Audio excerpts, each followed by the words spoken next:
Okay, so Hare Krishna, dear ladies. Welcome to the June Urban Devi Sangha and Women's Discussion Group. A special welcome to those joining us for the first time. If you are joining us for the first time, please write it in the chat so that we can all say hello. I promise you that this is a very friendly group and we love to welcome newcomers. So my name is Damodar Priya Devi Dasi, and I co-host this monthly gathering with our dear Rukmini Walker and with Surabhi Govinda Devi Dasi. Let me introduce our guest speaker for today because we're excited to get started. So Gopi Sandal grew up in the midwestern US, and in 1977, she traveled to London where she met her guru, Srila Prabhupada. She stayed for 10 years in the ashram there and later married and moved back to the US, where she and her husband raised 3 sons. Gopi has been teaching yoga for over 30 years in Kansas and created Yoga with Heart teacher training school. She lives on a 40-acre farm called Bhaktivana, which is an intentional spiritual community. And along with her friends and family there, she hosts regular programs to celebrate Krishna consciousness with Kirtan, Prasadam, and Bhakti philosophy. Gopi offers free online classes on Bhagavad Gita, Srimad Bhagavatam, and other Bhakti philosophy studies. And if you are interested in joining any of her classes, she has graciously allowed us to share her email, which is gopisandal108@gmail.com. And I'll put that in the chat later on as well. So today, Gopi will be speaking on her topic of trusting the divine hand that guides us. And let me just share briefly a little bit about that for those who will be seeing the recording. It's difficult to see how one step leads to another in our spiritual journey unless we broaden our perspective. And in the process of self-realization, baby steps are huge. So together, we're going to be looking at ways to sharpen our observation of our progress and techniques for self-acceptance and instant renewal of our deep intention. And we're going to acknowledge where we are right now so that we can become a great asset for others. So thank you again, Gopi. Welcome, and the floor is yours. All right. Thanks so much, Damodar Priya. And thank you so much, Rukmini. I appreciate so much having this time to talk with all of you. And so, yeah, I'm trying to look into ways to, on a day-to-day basis, get closer to the divine hand that inspires and moves us, that gives us inspiration. And so I was thinking how really in life we have one primary problem to solve, solving which we've solved all other problems. Easy, just one thing. That is that we forget that we're really not alone. The whole process of self-realization is to bring us home to the understanding that my existence is 100% dependent on the Supreme Being who loves me more than I'm able to believe right now. So because of that one problem, when I'm in my mind, I wander from one dreamlike scenario to another, looking for love and acceptance, and battling the obstacles of different kinds of fear, anxiety, confusion, and sometimes it lightens up. But we want to increase our ability to feel connected and more and more self-satisfied. So there's one wonderful teacher named Bhakti Tirtha Swami, and he wrote a book called Spiritual Warrior.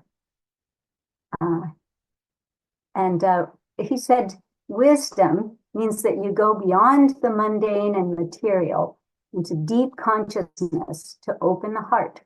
Wisdom means that you no longer look aimlessly for God, the angels, or higher beings, because you begin to realize that they were always with you and around you. You were just not allowing yourself to see, hear, or associate with them. Thus, self-realization does not involve going out and acquiring something. It's a matter of opening up, receiving, and using what is already part of you. So we often use the word spiritual journey, and it's a nice analogy.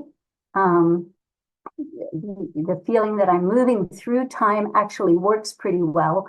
But I actually appreciate this reminder that, in fact, we're not so much going somewhere else, but we're in the process of dissolving the layers of illusion that cover the awareness of our spiritual helpers, that we're being nudged by someone.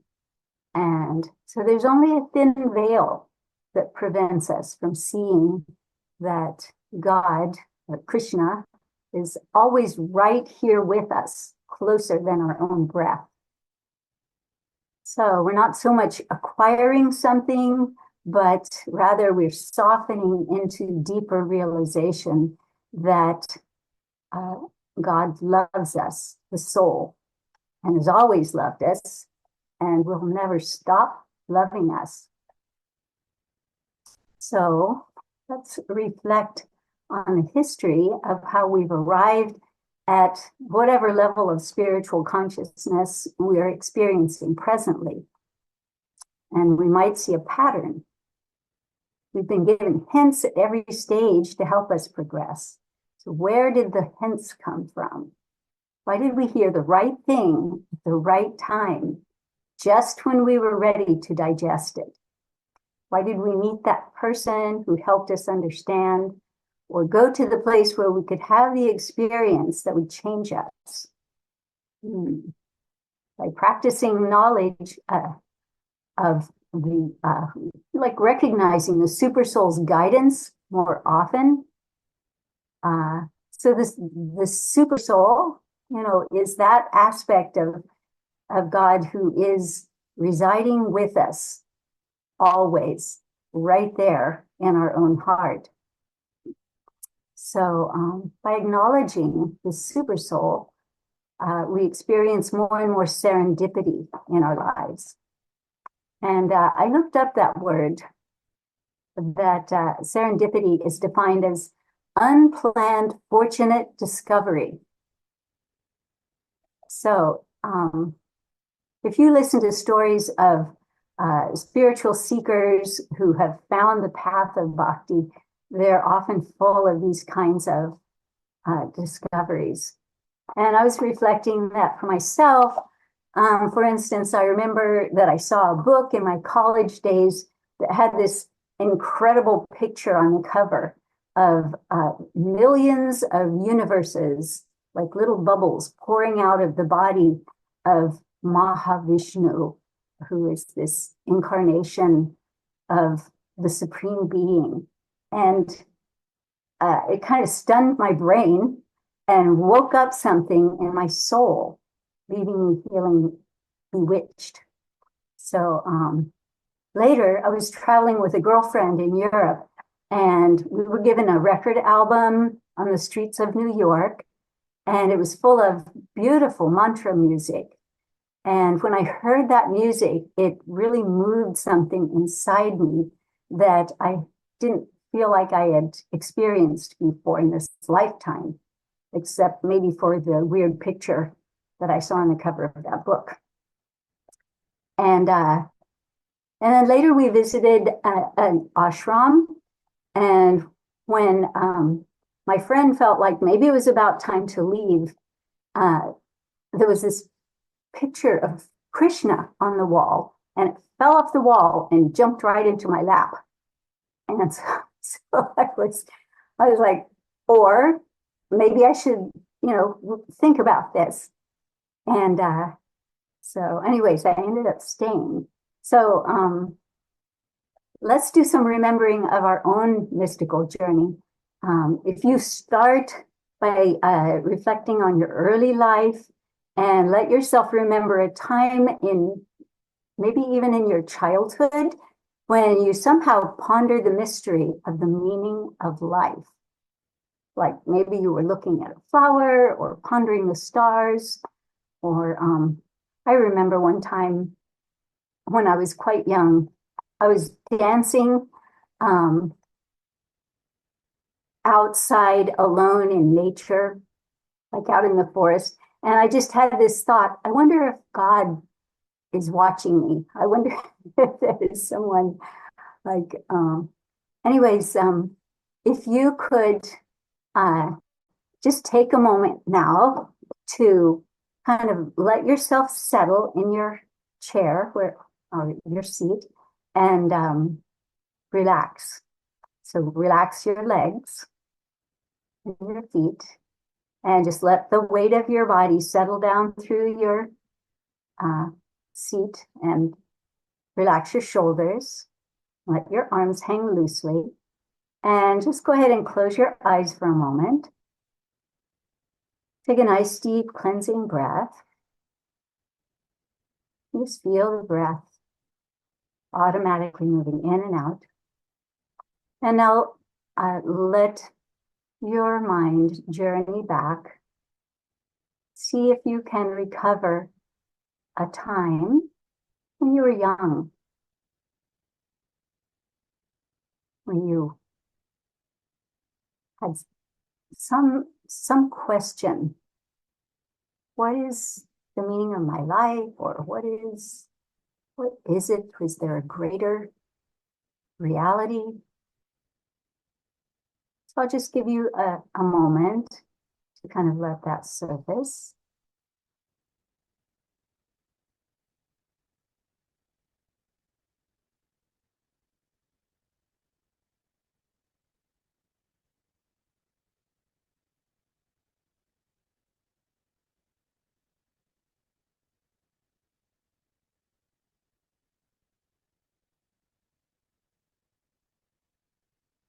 Very good. And now perhaps later in your life, maybe you were a teenager or a young adult. Is there anything else that comes to mind that was you were getting a little bit of a nudge or a hint or just a question?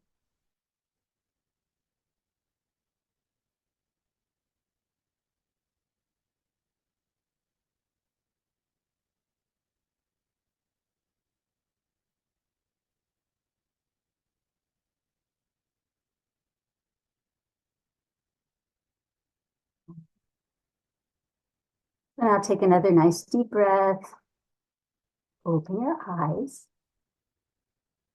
All right, so we'll come back to this a little bit later.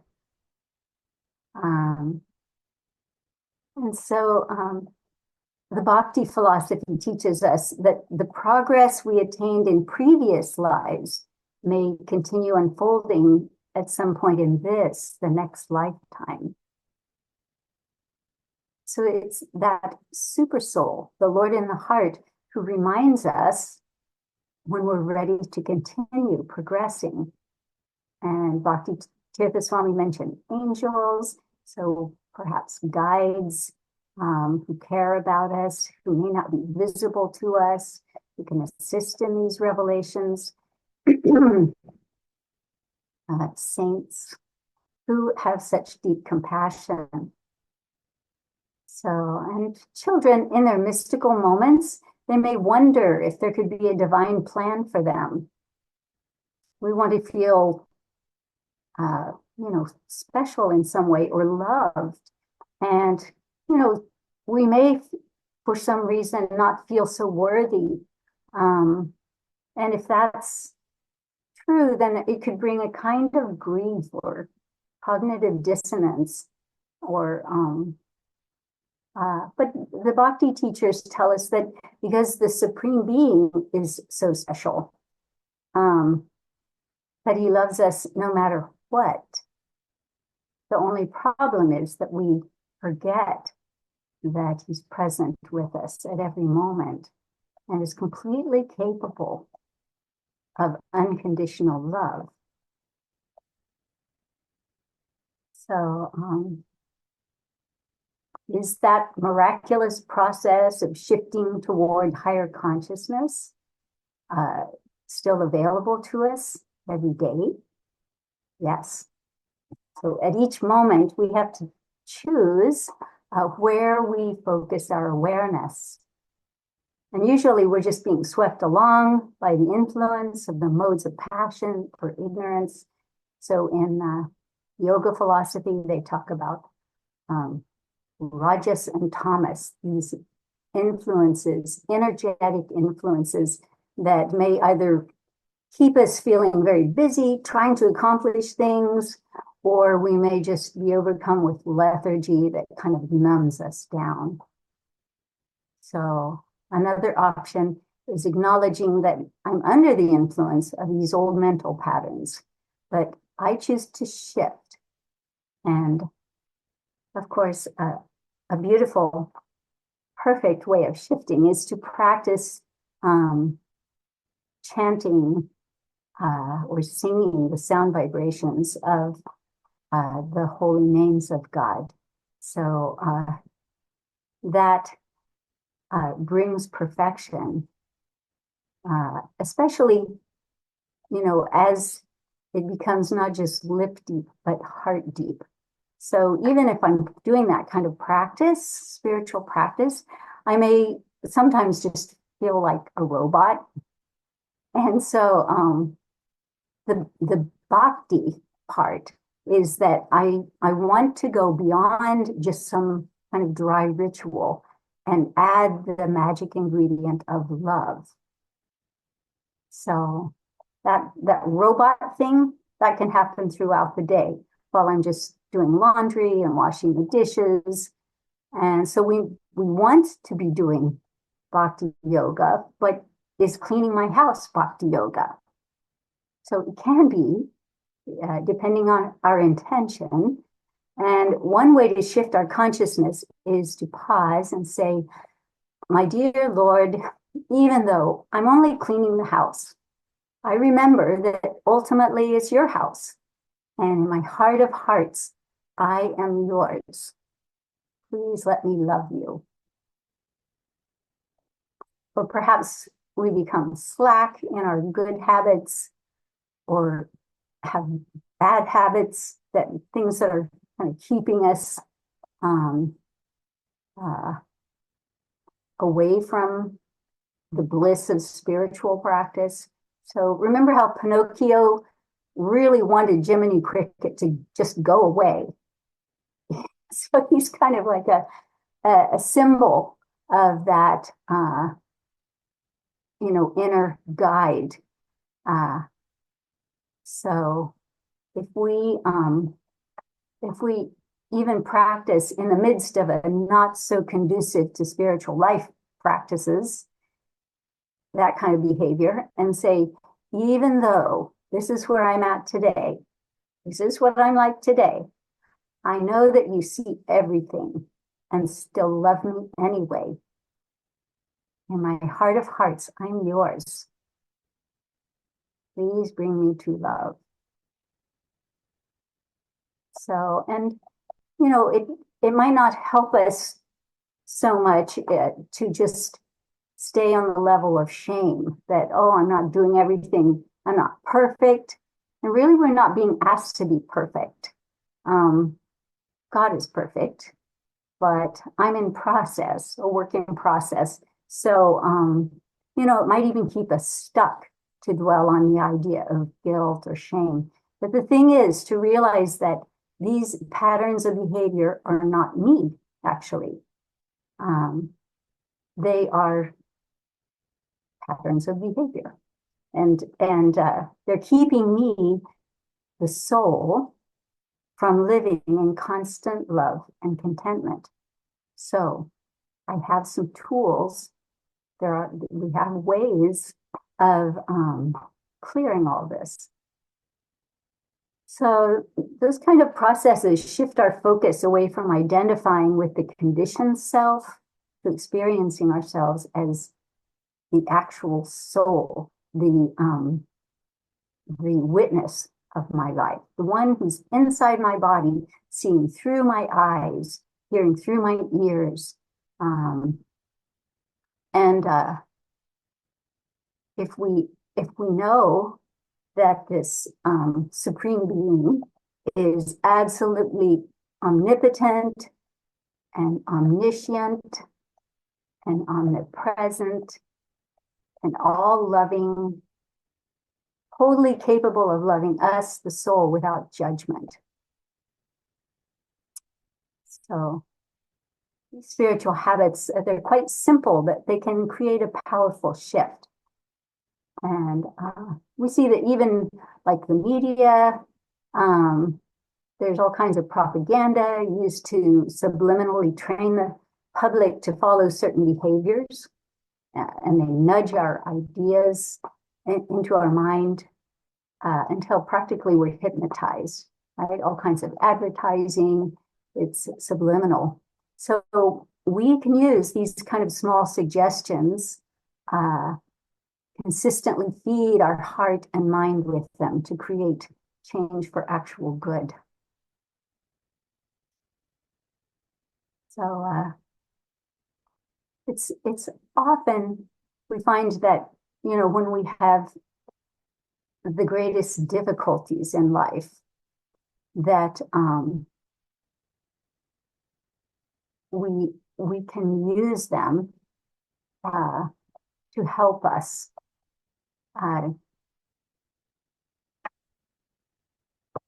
They can be actually opportunities for enlightenment. So there's this amazing woman that we read about in the book Mahabharata. It's the epic story of ancient India. And there's a woman named Queen Kunti who, in spite of being a saint, a very saintly person, she was often subjected to terrible hardships. But she had such strong character, and she's known for saying, let these calamities happen again and again, because through difficulty, I can remember you, Krishna. So she knew how to use adversity to remember the Lord. And she had total trust that everything that was happening was part of a divine plan for her. So our success is in not you know, the world showing us that everything is easy and beautiful, but our success is in how we use what the world shows us to practice virtuousness. So she was feeling quite dependent on a higher power, in a helpless condition. And even though she acknowledged, you know, helplessness, because she learned that that trick of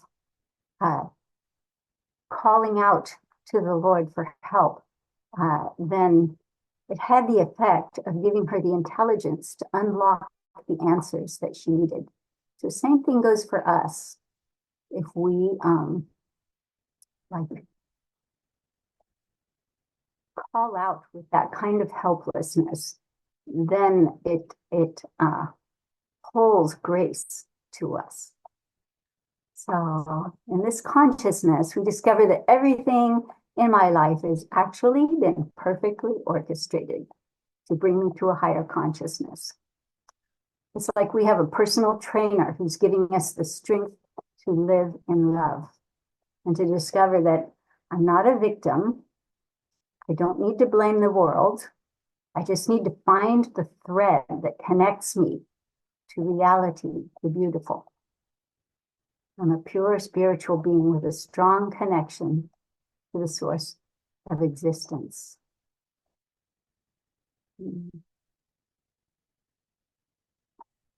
So the way we think about ourselves is very powerful. And the way we think about others is very powerful and can actually help to strengthen us as well. So actually, we can become another person's angel by wishing them well in a specific way. So if I consider that I'm human, I have weaknesses, then we may see that other people who are suffering, maybe due to their own shortcomings or some kind of karmic residue from the past mistakes they made or inadequacy, whatever, we could make a prayer for them. Like, for instance, we could say, Krishna, may you help Dasi to find the resources within herself to overcome this problem.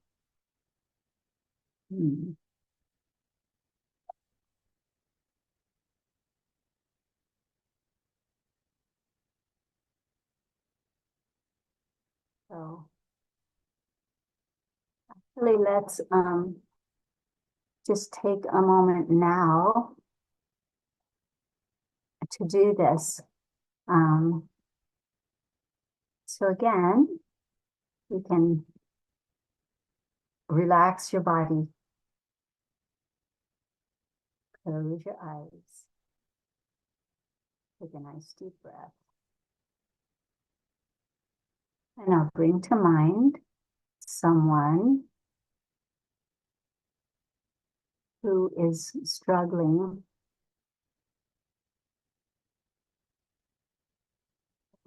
whatever life has put in their way. They're having so much trouble.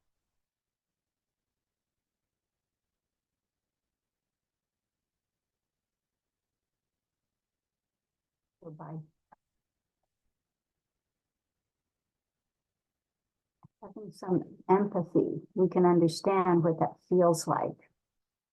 And then just set an intention for them, make a prayer for them.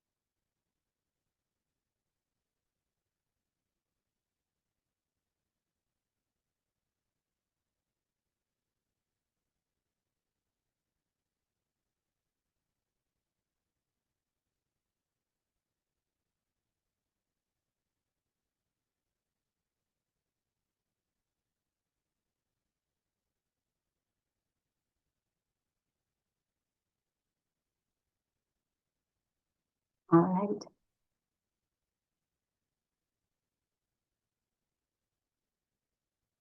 And then take a nice deep breath.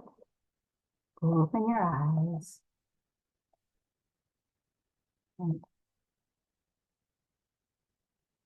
so by making this kind of request a regular practice, we can move to another level of karmic spaciousness and compassion. So even with people that we may have conflict with, and with anyone. So these are kind of baby steps that may help us to shift our awareness from temporary conditioning that we find ourselves in to a connection with the infallible Lord, who always has our best interest at heart.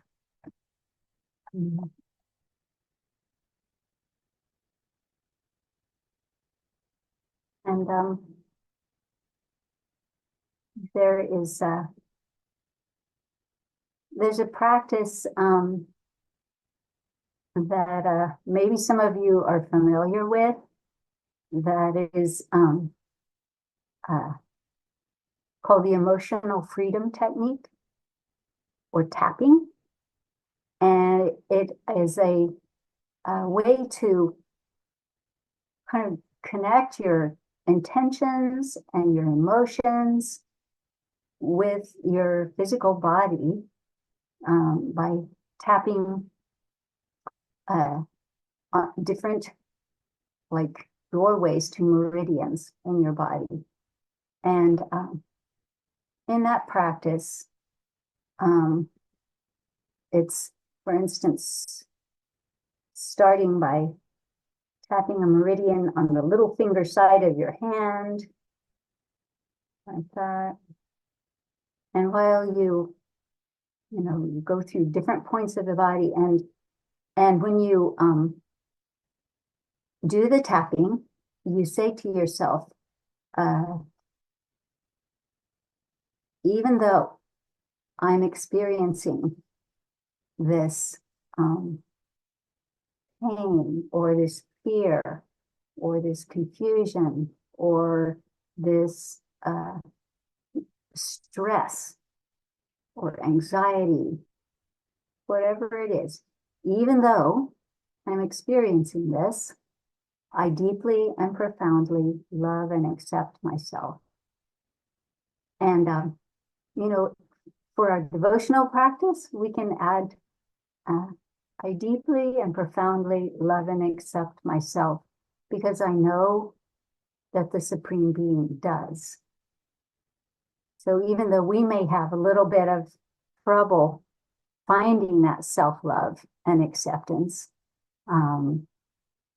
we know that there is someone who's totally capable and is not judging us, is like very, very kind. Our best friend that we could possibly imagine is right there in our own heart. And so it's, I think I have time, I could actually show you a little bit more and we could go through this. So first, if you just bring to mind something that is in the forefront of your consciousness at this point in your life, something that you might be having a little bit of trouble with. And ask yourself, on a scale from 1 to 10, how bad is it? Okay. And we're going to say, with feeling, either to ourselves or if we're alone, we can say it out loud. Now, even though I have this problem, I deeply and profoundly love and accept myself because I know that the Supreme Being does. And you tap. It wakes up. It clears that energy channel in your body. And take a deep breath. And then you tap on the very top of your head, even though I'm having this issue. But you can say specifically what it is. And feel it. I deeply and profoundly love and accept myself because Krishna does. Deep breath. And then you tap just above your eyebrows, even though I'm having this problem. I deeply and profoundly love and accept myself because Krishna does. And then just on the outer sides of the eyes here, even though I'm having this situation, I deeply and profoundly love and accept myself because Krishna does. Deep breath. And then right below, on the little bone place right below your eyes, even though I'm having this situation, I deeply and profoundly love and accept myself because Krishna does. And then you tap just below your nose. You can kind of tighten your lip a little bit, even though I'm having this issue. I deeply and profoundly love and accept myself because I know Krishna does. And that next one is just on your chin, even though I have this problem. I deeply and profoundly love and accept myself because the Supreme Being does. And then it's just below the collarbones here. We're almost done. Even though I'm having this situation, I deeply and profoundly love and accept myself because Krishna does. And the last one is actually right under your armpits on the side of your chest. Even though I have this problem, I deeply and profoundly love and accept myself because I know that God does. And so those are the main points. And then now that you're finished, close your eyes for a moment. Take a very deep breath. And then again, inhale. And then sigh, open your mouth. Okay.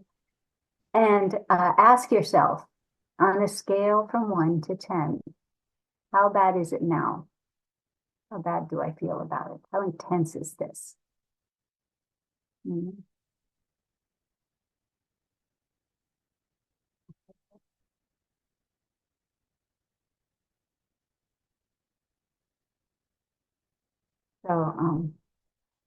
So yeah, this is called the emotional freedom technique, and it seems to,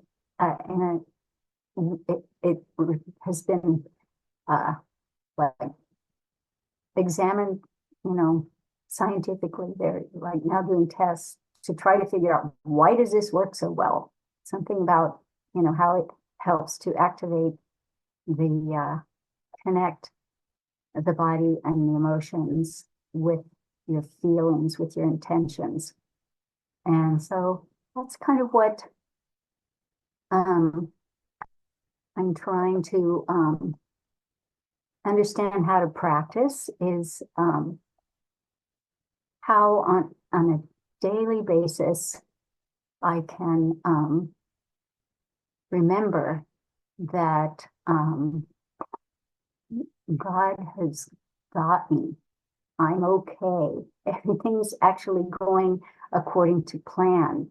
Even when there appear to be obstacles in my life, that they are in fact opportunities for me to transcend this situation. So, and all of us go through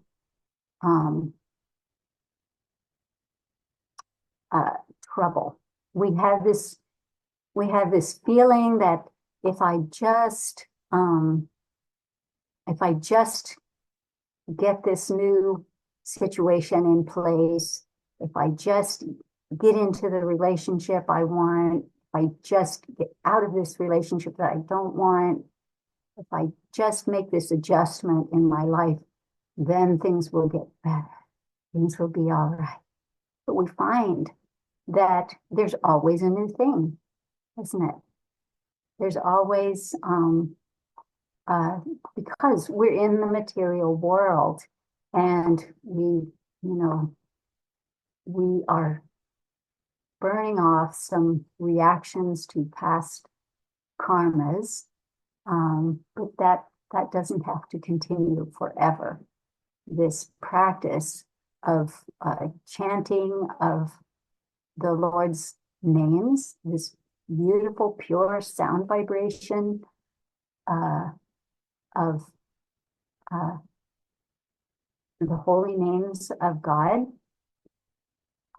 they will burn away the reactions from our past karmas.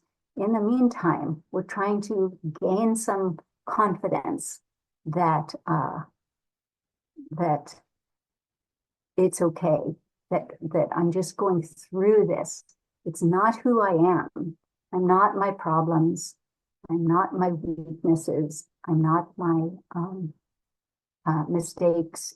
I am an eternally pure spiritual being with an eternal loving relationship with the source of love. So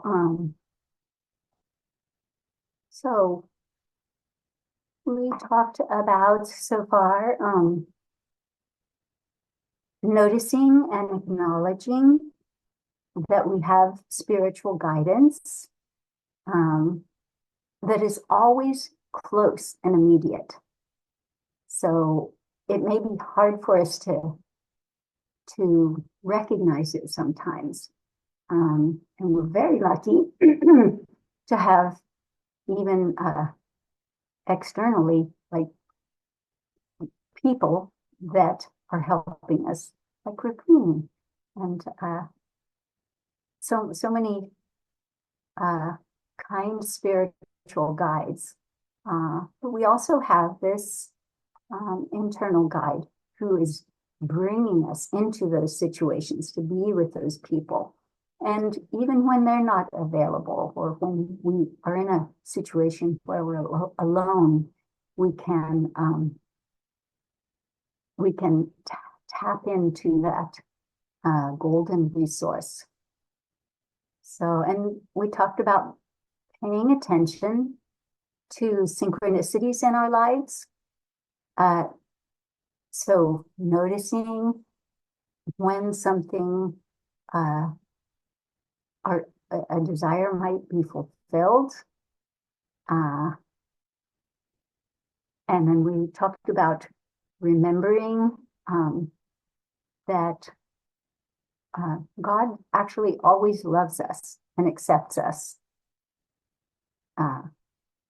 And even though we're not perfect, God is perfect and capable of taking care of us. So it's such a comforting thing to know, right? It can even save us at the most dangerous moment, at the time of death. And we talked about seeing obstacles as opportunities, even when things aren't going well, to be able to say, okay, this is a challenge. I don't like it, but I'm going through it. And how can I act in the most virtuous way that I can? How can I move through this with kindness? And then we talked about practices for being someone else's angel. How to, if we're experiencing some spiritual benefit, how can I let this flow out to people who are struggling?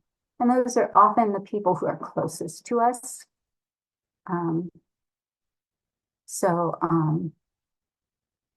When we are in a situation where we feel like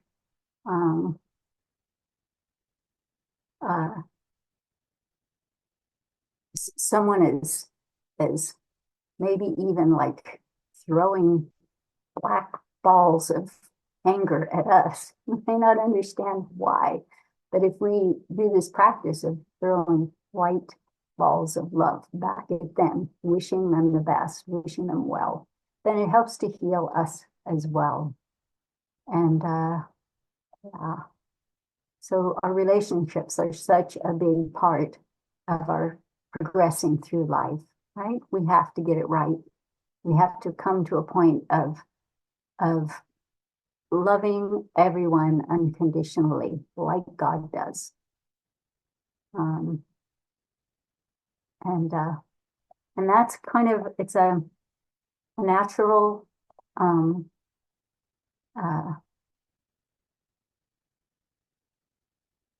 it's a natural thing that happens. The more we practice watering the root of the tree, the more we see everyone as a spirit soul who, like us, is trying to find truth and happiness. So we're very fortunate that that we somehow or other, because of your very deep desire at some point in this life or in some previous life, you've come to the point of having real connection, that the Lord is throwing us a rope and we just have to grab onto it, and everything will be all right. So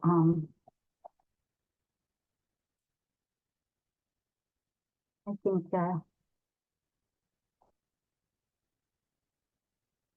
I'm ready for breakout questions if you would like to. That's great. Thank you so much, Gopi, for not only beautiful heart-centered talk, but also some practical physical things that we can do. So that was very, very helpful. So yeah, so we will be moving into breakout rooms shortly. So I am going to be posting the questions in the chat. If you want to take a screenshot, we're also going to be sharing them to our WhatsApp groups, just because there's some technical things with Zoom. So please stay here. I'm going to be pausing the recording so that we can go and get started. Okay, welcome back. This is our questions and answers section and reflection section. And we will go ahead and start. If anybody has either a question for Gopi, you can either raise your virtual hand, or if you have a reflection that you'd like to share, you can raise a virtual hand as well. We would love to hear from you. And if not, we can also start with our dear Rukmini Walker, who always has something to kind of break the ice when people are shy. So Rukmini, do you have something you would like to share? Yeah, I was in a beautiful group with Mary and with Chitra, and I asked them if they would share, because Mary would they both said yes, they would. They were both having beautiful realizations from Gopi's talk, about Mary. What were you saying about Queen Kunti? Mary. Yeah. There you are. Hi, everyone. Yeah, so I was saying that this morning I was reading a meditation, and it was talking about how Krishna sends pain to cause my surrender. And I don't think that that's true. I think the opposite is true. I think my pain is what causes me to surrender, but I don't think it comes from God. I think that's a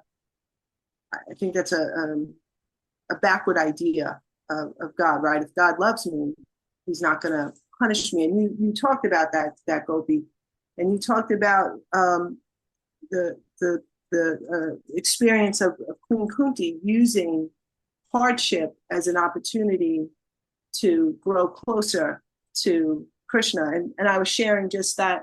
It reminded me also, coming from a Christian tradition, it reminds me of Brother Lawrence, right? Practicing the presence of God, that God is always with me, and that everything that I do can, in fact, be a prayer. You were talking about doing the housework, right? And that can be my prayer.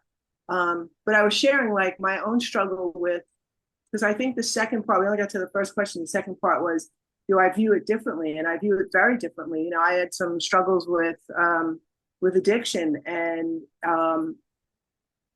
at the time I thought it was, it was a terrible thing that was happening. But the pain of that is what caused me, trying to run my own show, trying to do it my way, created tremendous pain for me. And it was that pain that caused me to surrender, but I don't, again, for me, I don't think that was sent by God. I don't think that was sent by Krishna. I don't think, that I just don't view it that like he's sitting there saying, oh, let me throw this, I just don't think that's true. I think my will is what got me in trouble, and then surrendering my will is what saves me, so to speak. So yeah, that's kind of what we were sharing, or what I was sharing. Mary, you were saying it was almost like, we were saying was like what was coming from God was like an impetus or a gift, right? Yes. And that's what I mean. Like the first part of that question, again, like I full disclosure, like I had been arrested because of my drinking. And at the time that it was happening to me, I thought it was the worst thing that was happening in the world. And now, of course, I can look at it, and that I think was the second question there. Do I view the experience differently? Absolutely, because what happened was it opened up this whole new life for me. It opened up a whole new life for me. It opened up a new relationship with my creator. I think even, the first question, was there something that happened? Like, that was the question that Gopi asked, was there something that happened? And I tried to go back, like, in my childhood, and I don't know that I even as a young adult really had any kind of relationship with the divine, so that experience really was the catalyst that moved me onto an entirely different path in my life. And then, along the way, this is a new path, or an extension of that same path. So yes. So yeah. Beautiful. Thank you so much. You're welcome. Yeah. Thank you, Mary. And you said you had, Chitra, thank you. Go ahead. Hello, everyone, and thank you, Gopi, for such a beautiful, loving class. I really love all what you said. I will continue doing this tapping exercise with this beautiful, deep, profound affirmation. And yes, when I was sharing and listening to Mary and to Rukmini, I also came to a situation in my life, like my family, there has been a lot of struggle with addictions. I also struggled with that in my early youth. And last year, my life dramatically changed. I moved back to Colombia after living abroad for many years because of my father's health situation related to addictions. So yes, that has brought me a lot of pain, a lot of struggle, a lot of lack of self-esteem, and also having to receive a lot of abuses from family members that were very lost into alcohol, drugs, and so on.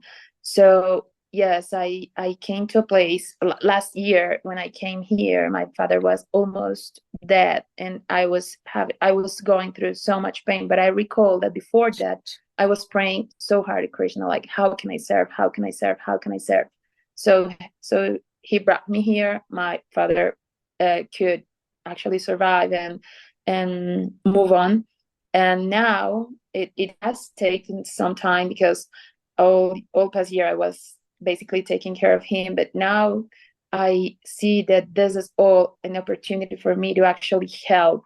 And I feel very I feel this call of actually having a sort of back to recovery group or something that can help people struggling with this, because actually Krsna Consciousness saved me, and I really want to share that. So I recall what Gopi said, like taking whatever the world brings us, because yes, there will always be struggle, there will always be things that we cannot, that we wish were better as the material world. So what can I do with this? How can I transform it into something that is going to be valuable, into something that will bring hope? So that's what I'm getting to realize now, that I can probably put all this pain into Krishna's feet, working on some recovery groups. And it also, of course, deepened a lot my faith. So I do see it as a gift. I do see all this pain, all this childhood trauma as a gift of Krishna. Actually, of course, I know that it has to come from my previous lives, my previous sins, and so on. But I also see it as a gift in a way that I can serve. I can actually put all this pain in. I am a lot more empathetic with people struggling, because I've struggled. So I wish I can do it. I feel that call. So thank you for listening. And thank you, Gopi, for the class, Rukmini and Damodar Priya for leading us. Thank you. Yeah, that's a beautiful testimony. Sounds like you guys are becoming pros at this process. Sometimes I hear from people who are just coming into a time of suffering in their life, and they're like, why me? But you know, what I'm realizing is that they're the fortunate ones. Though, you know, if they are on the verge of taking this next step of really deeply searching and asking, you know, why, even though I don't understand why it's coming to me at this time, you know, like you said, it could be coming from previous lives. I mean, who knows how far back? Some stuff is coming our way, but then to be able to use that to transform, that is the most beautiful thing in life. So I really appreciate you, that you're going through, you know, coming through to the other side is beautiful. Thank you. And again, thank you, Gopi, for kind of wrapping that in a spiritual package for us, and Chichaleka for sharing. And Deepa, you had your hand up, please. Yes, Hare Krishna. Thank you for Gopi for a very useful class. I have a question. Even though I know Krishna will do what's best for me, because life has shown me that, but still, when things go wrong, the trust just goes. So if you could say something, that would be helpful to me. Yeah, it's very easy to then again feel like I'm alone in this. And that's a scary feeling. So the challenge is then to, you know, deepen using that feeling of helplessness, to deepen our ability to cry out to God, you know, please, you know, give me the resources I need to move to my highest good. Even though there's, you know, there's all kinds of chaos around me in my life, how can I move towards love through these difficulties? But anybody else have some words to say about this?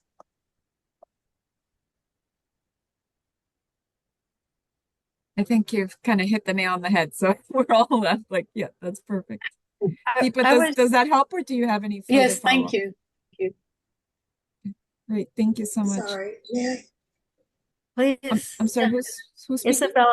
Isabel and Lila Kishore both have their hands up. Yeah, Leela Kishore Devi Dasi is next. Hare Krishna. Hello, Gopi. Oh, it's so nice to see your beautiful face. And thank you for this class. And yeah, I think similar to what Deepa was talking about, and it was a question in our Srimad Bhagavatam class this morning, so it must just be something that, you know, like Krishna just keeps giving you these little hints. And it was like, how do you know, like you're chanting, you're doing all these things for service, devotional service, and you know, how do you know that this is actually working? Like that you're, you know, that these changes are real, or that they're, you know, not sort of in my head, you know. And then also I wanted a practical question to know if you offer any of your teaching, like because I know I've been to some of you when I could come to your classes, but the yoga classes, the teacher trainings, do you do any of that like partially online and then maybe in residence, or is it all having to be in residence in Kansas? The classes I'm doing right now are all Zoom classes. And so they're available. There's, we read Srimad Bhagavatam twice a week. We're getting ready to start a Bhagavad Gita reading group. There's one reading group for the journey within. And so I can, if somebody wants to email me, I can send them the links for that, and you're just so welcome. Can you post the links? Can you post the links for the yoga class in the WhatsApp? Okay. Yeah. And I was just thinking that, you know, we have to remember what the purpose of the chanting is and the practice is. Is it to bring me happiness, or is it to like free me from suffering, or those are side effects that happen. But really, I'm trying to, the practice of chanting brings me to that very, very humble state of mind of knowing that I'm not in control.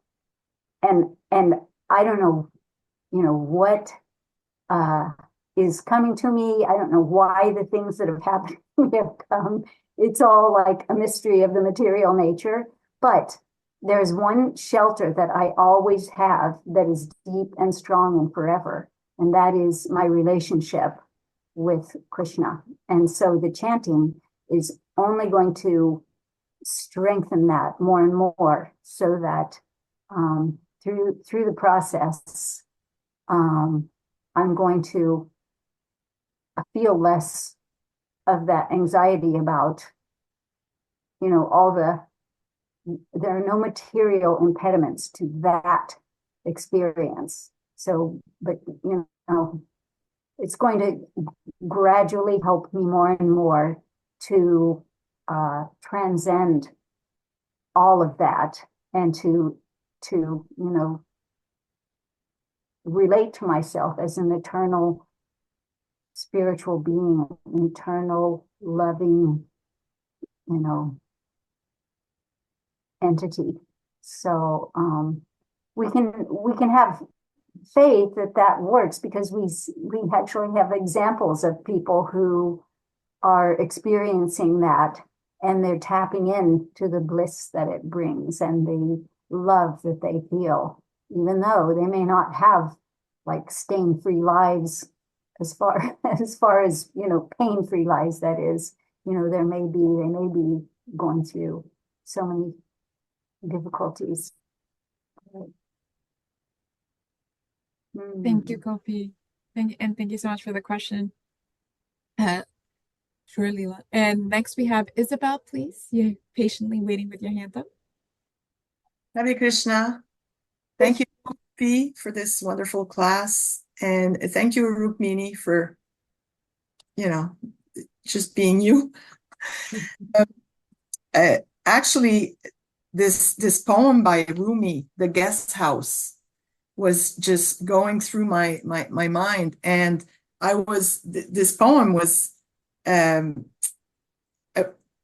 given by Rukmini the first time that I came in association with Rukmini Prabhu. So should I read it? I have Please, it. please. It's part of my life. So the guest house. This being human is a guest house. Every morning, a new arrival. A joy, a depression, a meanness, some momentary awareness comes as an unexpected visitor. Welcome and entertain them all, even if they're a crowd of sorrows who violently sweep your house empty of its furniture. Still treat each guest honorably. He may be clearing you out for some new delight. The dark thought, the shame, the malice, meet them at the door laughing and invite them in. Be grateful for whoever comes, because each has been sent as a guide from beyond. Hare Krishna. Beautiful. Thank you. That was powerful. Thank you so much, Isabel. Did you have any? Oh no, that was it. Okay, thank you so much. That was beautiful. We'll just end with that. And then we also have Jeannie with her hand up. Jeannie, did you want to unmute and share? Hi. Oh, I'm sorry. Excuse me. Can you hear me? Okay, thank you. Hi. I just want to, of course, thank everyone, and especially Gopi, for this amazing meeting talk. It literally just means everything. I've been attending these for quite a while now, and I must say that at the group I was just in, I was with two of the most lovely fellow urban devis, and we all agreed on one thing. We said that an image helps us. in the sense that one of us mentioned that something beautiful. Her great grandma had a beautiful picture of Krishna, and as a child, it just got her, and she said till this day, that's what guides her, and when she just looks at it, she knows, okay, I'm okay, and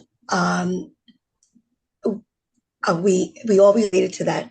It all resonated with us, and we all agreed also that as my dear Deepa mentioned, when we're in the moment chanting, we feel it, everything's okay. But then after, there's that split second of, uh-oh, what now? And that's the only thing I've been tackling with since day one. How do I get over that? Just not only me, just overall. And I know, it looks as though we all can relate to that. And is there anything like any little I don't know how to say, but like any little thing, for lack of much better words, that we can do in terms of consciously, subconsciously, just overall, other than our love and our belief and our chanting and everything, just those moments where we feel, uh-oh, everything we just did, we kind of feel but nothing's changing. Is there any way we can overcome that in any way? So we have to know that things are changing. Yes. Okay. Explain that when that analogy of cleaning a house, when you yes. Okay. Flies up, and it appears that there's a lot of dust in the air. There's a lot of chaos. Things are falling apart. Yes. Like, oh my God, what have I done? And but as we continue to clean the heart, settle, and so that the practice of chanting the names of God is so perfect because we can continue. It doesn't have to be just a practice of chanting on our japa beads or singing, but while we're doing the dishes, while we're cleaning the carpet, if we are calling out to our friend, then we can just continually practice reconnecting. So it's just a practice of strengthening our intention. That my teacher Srila Prabhupada said it's exactly like the child calling out for the mother, crying for the mother, help, ma. Yes. We're like, Krishna, help me. And he reciprocates with our sincerity. Yes. Right? So that's going to continue getting stronger and stronger the more you practice. Thank you. Thank you for that. Thank you. Thank you, Jeannie, for that kind of vulnerable and beautiful question. And thank you, Gopi, for that answer. So does anyone else? We have about 3 minutes left before I will be giving the floor over to our dear Rukmini Waku, who will be sharing her insights as well as what we'll be doing next month in Urban Devi. Does anybody else have any? Oh, actually, there was a share in the chat, and I wanted to read it out loud. So Claire, who's here for the first time, by the way, we have a lot of first timers here, so welcome again. We're so happy to have you. She said, this was an incredibly powerful and resourceful class. I love the practicality of the EFT and will use it in the future. Thanks to everyone for sharing. The stories were inspiring and a great reminder not to play the victim, like you mentioned, Gopi. Such resilience and strength, with a cute little smiley face. So if nobody else has anything else that they'd like to share, I just want to remind everyone, and I'll put it in the chat as well, that Urban Devi, it's thanks to our dear Rukmini Walker that we have these monthly sanghas, these kind of get-togethers for women to kind of support each other. So if you would like to partner with her, I have some links on there. Or if you want to sign up for the newsletter, there's some options there as well. And then if you'd like to leave feedback for our dear Gopi, who did a beautiful job in presenting just from the heart, and not only a mixture of the spiritual, but also of the practical, please write in the chat. I will be gathering that all together and sharing with her later. So, dear Rukmini, can you please take it over and just kind of guide us on to the end? Yes, thank you so much. And thank you, Gopi. I was just saying to Damodar Priya before you started that each month, you know, I always look forward to this, and you've always been one of my favorite presenters and favorite devotees, actually. So please get a chance to hear from Gopi, her classes, her yoga online. Wonderful. So I wanted to share. So our next Urban Devi, I'm going to be presenting.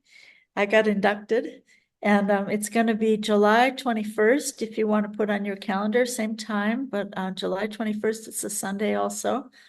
And I thought I'd like to speak about open-hearted curiosity versus heart-blocking assumptions. And here's a little description.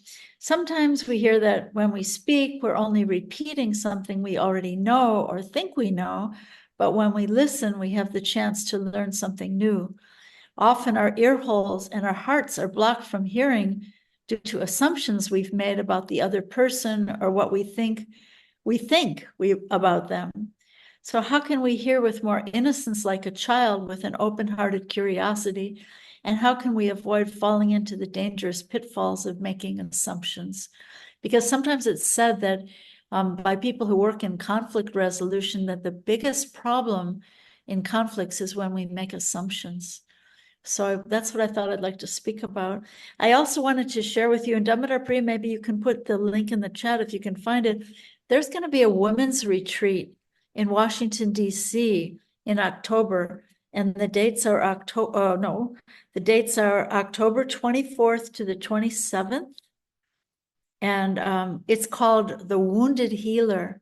So I know on this Urban Devi Sangha, we love to talk about these different modalities of going deeper into ourselves, into our chanting, into our wholeness. So I love the theme. It's the wounded healer. So how can we help other people and help ourselves from a place of vulnerability? So I'm really excited about that. Please try to come to Washington, D.C. and join us. I'm going to be there for sure. If you can make it, I'd love to spend that weekend with you. So Hare Krishna, thank you all so much for being here. A great joy and a great opportunity.